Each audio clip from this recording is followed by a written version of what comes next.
Abidjan, Yopougon, cité Siad. Dans cet appartement au bout du couloir, Awa Nadia Koloko dirige une réunion de son ONG dénommée Voix d'enfants. Ordre du jour de la réunion de ce dimanche, bilan de la cérémonie de remise de dons organisée par cette organisation d'enfants en décembre dernier. Des enfants résolus à conjuguer leurs énergies pour consoler d'autres enfants. Comment Nadia a-t-elle eu l'idée de créer cette ONG? L'histoire remonte à quelques années, mais l'enfant ne peut l'évoquer sans couler des larmes. C'est lors d'un séminaire islamique religieux à Dabou. Lors de ce séminaire, nous sommes allés à la pouponnière de Dabou. Arrivé là-bas, j'ai vu vraiment des enfants malades, des enfants abandonnés par leurs parents. Il y avait vraiment toutes sortes d'enfants. Vraiment, ça faisait mal de voir qu'il y a des mères qui accouchent et puis elles laissent leurs enfants dehors. Et puis on voit aussi qu'il y a des enfants qui sont mal formés. Donc c'est là, j'ai eu l'idée même là-bas. Dès que j'étais là-bas, j'ai pensé, j'étais assise et puis je me suis dit, pourquoi pas créer une ONG pour aider ces pauvres enfants. Convaincue que l'union fait la force, Nadia commence alors à rallier ses parents puis ses amis du quartier à sa cause, celle de venir en aide aux orphelins et veuves. Elle revient de Dabou, toute triste. Je ne sais pas ce qui s'est passé. Elle me dit non, qu'elles ont vu des enfants à la pouponnière de Dabou. J'étais triste, vraiment, je n'avais rien. Alors qu'elles ont la chance, elles, de manger au moins 3 fois par jour avec des goûters, de l'argent. Et que vraiment, elles veulent faire quelque chose pour ces enfants. Donc sur le champ, elles ont réuni leurs anciens habits, d'abord avec sa grande sœur, pour aller faire un don à la pouponnière de Dabou. Donc à son retour, à ma grande surprise, je trouve d'autres enfants du quartier chez moi quelques jours après et décident qu'ils vont faire une ONG. Ce qu'elle a vécu à l'orphelinat, moi, je n'ai pas vu, je n'ai jamais vu cela. Mais quand j'imagine aussi, il me met à sa place, vraiment, et tout, que vraiment on doit créer une ONG pour aider ces enfants. Quelques mois plus tard, Nadia et ses amis organisent une cérémonie de remise des dons à l'Institut des aveugles de Yopougon. Des vêtements, des chaussures, des jouets d'une valeur de plus de 5 millions de francs CFA ont fait le bonheur de nombreux orphelins et veuves et celui de Nadia aussi. C'est ça notre objectif, nous voulons qu'ils soient heureux comme nous. Ils sourient tout le temps, ils étaient heureux. Débordante de bonne volonté et de générosité, l'ONG Voix d'enfants, avec à sa tête Nadia, voit ses actions détournées de leur cible et change de méthode. On voulait même aller remettre des dons à l'orphelinat, tout et tout. On s'est dit, vu ce que les femmes ont fait à l'hôpital là-bas, si on va remettre à l'orphelinat, est-ce qu'ils vont vraiment remettre aux enfants? Nous-mêmes, nous avons remis des présents aux enfants, aux femmes veuves, à une école, nous-mêmes, nous les avons remis. La réunion terminée, chaque enfant regagne son domicile. Nadia retourne à la cuisine pour les travaux ménagers, en attendant d'aller faire ses devoirs de classe. Nadia n'est pas seulement généreuse dans l'effort qu'elle fournit en faveur des orphelins, elle est aussi dans les études, en témoignent ses bons résultats scolaires, selon ses parents. Passionnée de littérature, la jeune fille a pris la plume. Nadia écrit en ce moment un roman intitulé « Mon trésor ». Ça parle de la virginité d'une fille. Selon moi, une fille être vierge jusqu'au mariage, c'est très important. C'est important parce que ton mari d'abord va te respecter. Il va dire « Ah, moi, ma femme, elle est mariée vierge ». Et puis en tant que fille même, savoir que tu es vierge, c'est un signe de propreté. Être vierge, c'est un trésor pour moi. Pleine d'humanité et présidente d'une ONG à l'âge de 15 ans, Awa Nadia Koloko suit son destin. Je me rappelle quand elle était à l'école primaire, quand il y a des élèves qui n'ont pas de livres, elle va venir dire qu'il y a des enfants en classe qui n'ont pas de livres.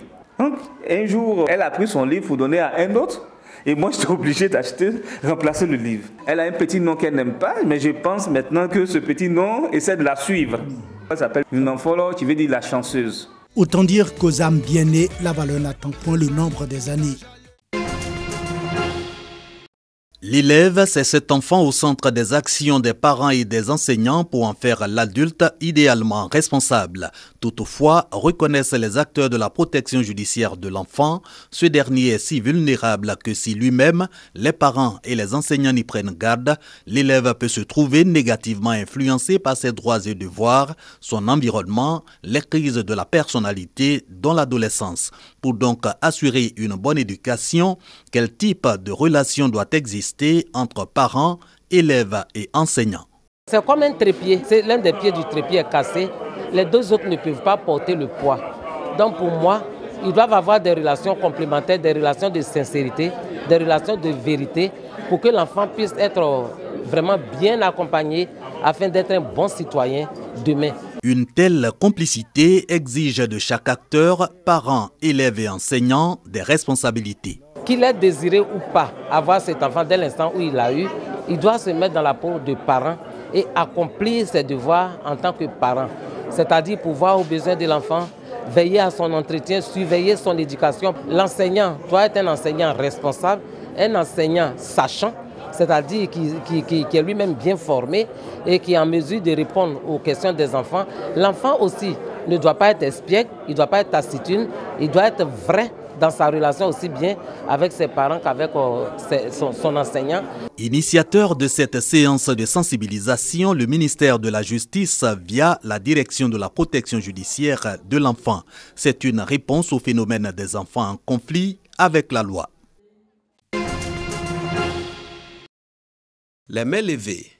Les membres du comité directeur local de la Jeune Chambre internationale Abidjan Prestige s'engagent pour la mise en œuvre des projets de développement communautaire à l'endroit des populations vulnérables en Côte d'Ivoire. Ils sont mis en mission par leur président exécutif à l'occasion de la rentrée solennelle de l'organisation. Durant ces 3 années, notre organisation a réalisé des projets au bénéfice de notre communauté.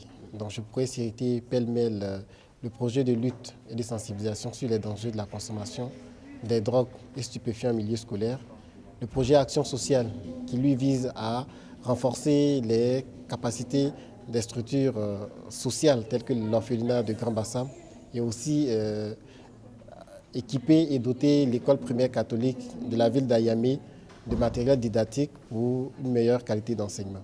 Alors tous ces projets ont permis à notre organisation aujourd'hui de se positionner à la tête de la Guissière Côte d'Ivoire, comme en témoigne le prix de l'organisation locale la plus remarquable de la Côte d'Ivoire, obtenu lors de la dernière convention nationale de la Jeune Chambre internationale de Côte d'Ivoire. Nous avons notre programme d'activité qui est assez enrichissant, qui est orienté vers les objectifs de développement durable pour permettre à notre communauté de bénéficier de meilleures conditions de vie. La formation, la réhabilitation des écoles et plusieurs actions sociales en faveur des démunis sont entre autres des grands chantiers de 2019.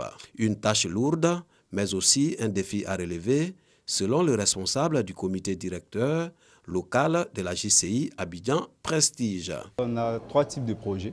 On a des projets de formation à l'endroit de nos membres et à l'endroit de la communauté.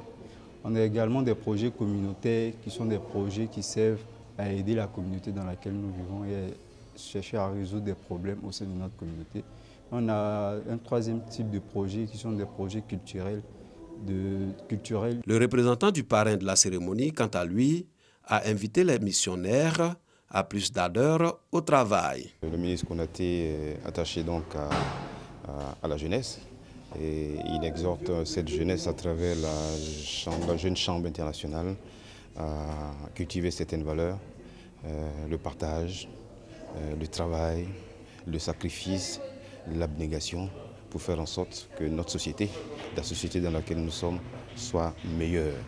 La Jeune Chambre internationale Abidjan Prestige existe depuis 3 ans. Elle revendique 55 membres déterminés à répondre aux aspirations de l'organisation, celle de bâtir un monde meilleur.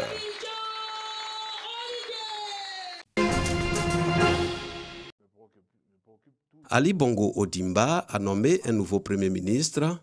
Il se nomme Julien Ngoké Bekale et a été plusieurs fois ministre sous la présidence d'Ali Bongo Ondimba.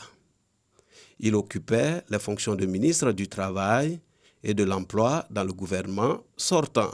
L'annonce a été faite par le secrétaire général de la présidence gabonaise. Un nouveau gouvernement est attendu prochainement avec un nombre de ministres plus restreint. L'ancien Premier ministre gabonais, Emmanuel Issossé Ngondé, a été nommé au poste de médiateur de la République. Faustin Boukoubi, un cacique du parti au pouvoir, a été élu président de l'Assemblée nationale du Gabon. Âgé de 65 ans, cet ancien secrétaire général du Parti démocratique gabonais succède à Richard Auguste Onouvier, dont le mandat s'est achevé le 30 avril 2018. Le 30 avril 2018, le mandat des députés n'avait pas été reconduit par la Cour constitutionnelle. Ces changements interviennent dans un contexte où le président est toujours en convalescence au Maroc et alors que le pays a connu, lundi 7 janvier, une tentative de coup d'État.